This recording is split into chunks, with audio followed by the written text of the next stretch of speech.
Hello Bulldogs, this is Kyle Carlson. And I'm Margaret Maurer. Welcome to your BNN News Show. This week we'll be showing you more on theater's Trick or Treat So Kids Can Eat, Girls Basketball, STEM Up Night, Boograms with HOSA, and Red Ribbon Week. All this and more on your Bulldog News Network.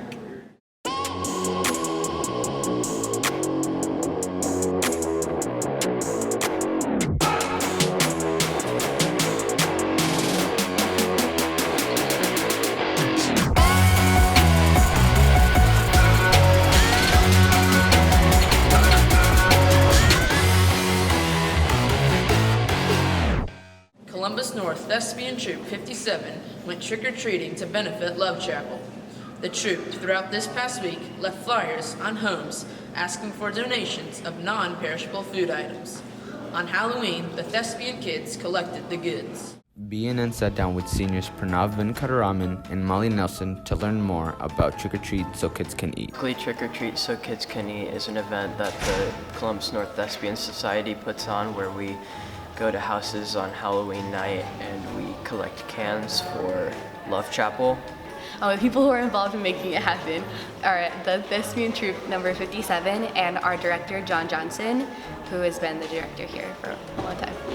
The collecting of cans is on Halloween night during trick-or-treat hours, and what we've already, at an earlier specified date, we went around to houses and stuck like door hangings on their door to notify them that we would be coming around during Halloween.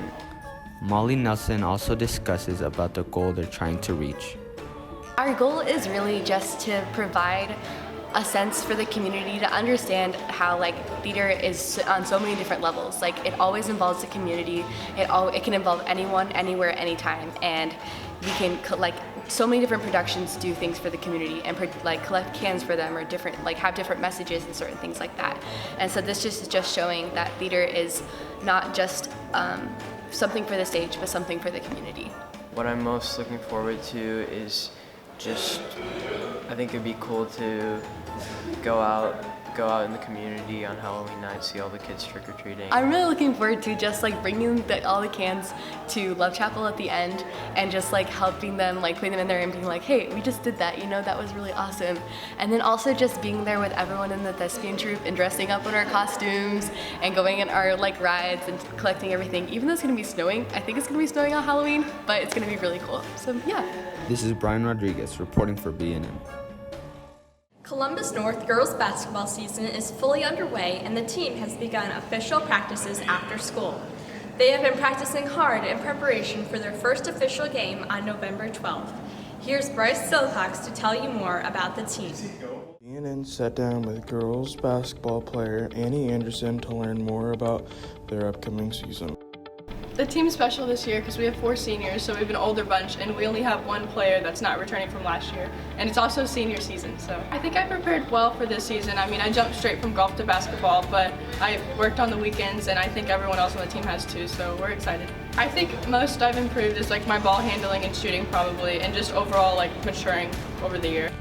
Annie then explains her goals for this season. My goals for this season are to make the most of my last year and just to be successful as a team and do better than we did last year. To improve from last year, I think that we could maybe have a better record and just focus on our goals in practice.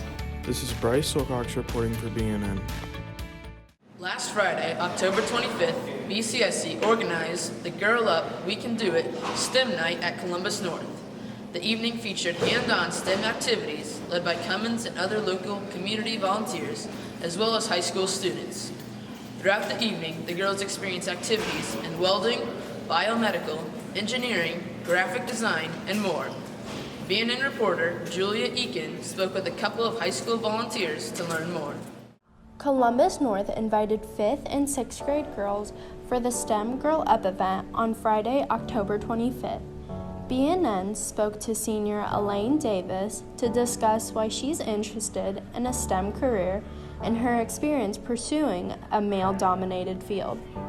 The Girls Up STEM event it's an event that North puts on where they invite 5th and 6th grade girls to come and they show them around the C4 classes and try to show them that they can go into any path of study or any career area that they want. I'm interested in the graphic design field, and that's what I went to the STEM night to help out with. But there's also welding, medical interventions, and construction. I think the STEM night is important to show girls that they aren't limited to certain job areas.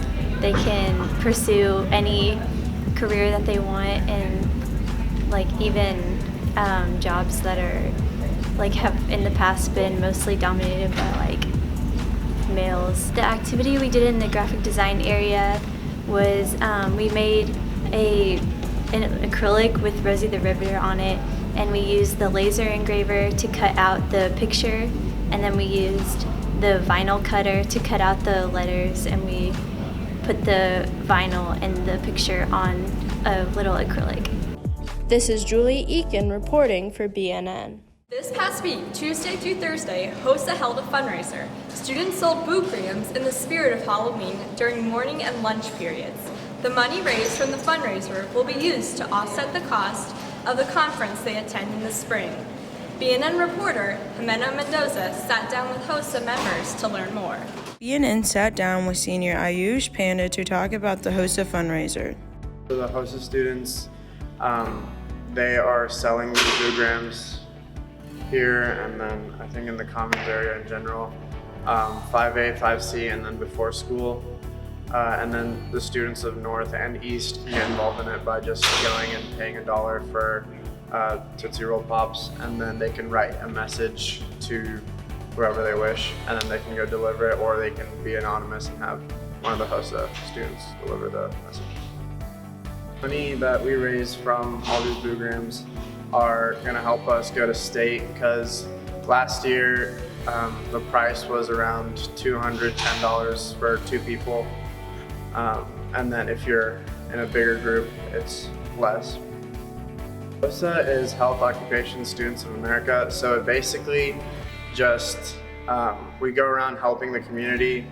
Last year we had the Beloved fundraiser with the flowergrams that we made, and then you would pay $5, I think, and then they'd deliver flowers to your crush or whoever.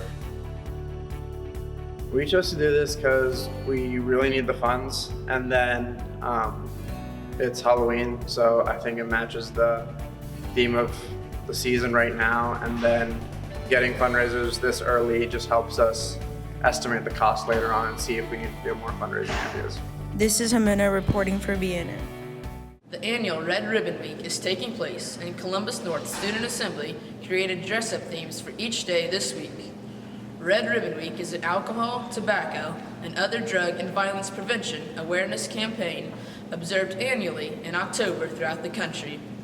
BNN interviewed a student assembly member to discuss the themes. BNN sat down with junior class president Max Wilson to learn more about Red Ribbon Week. Red Ribbon Week is a drug prevention concept. So the themes for this week are Monday is Team Up on Drugs, wear your jersey. Tuesday was Neon. Wednesday is wear your class's color. Thursday is Costume. And Friday is wear blue. BNN partnered with CNHS Media for coverage of the theme days. So Student Assembly chose the themes for this week because we all came together and we thought all 5 of the themes would be really fun.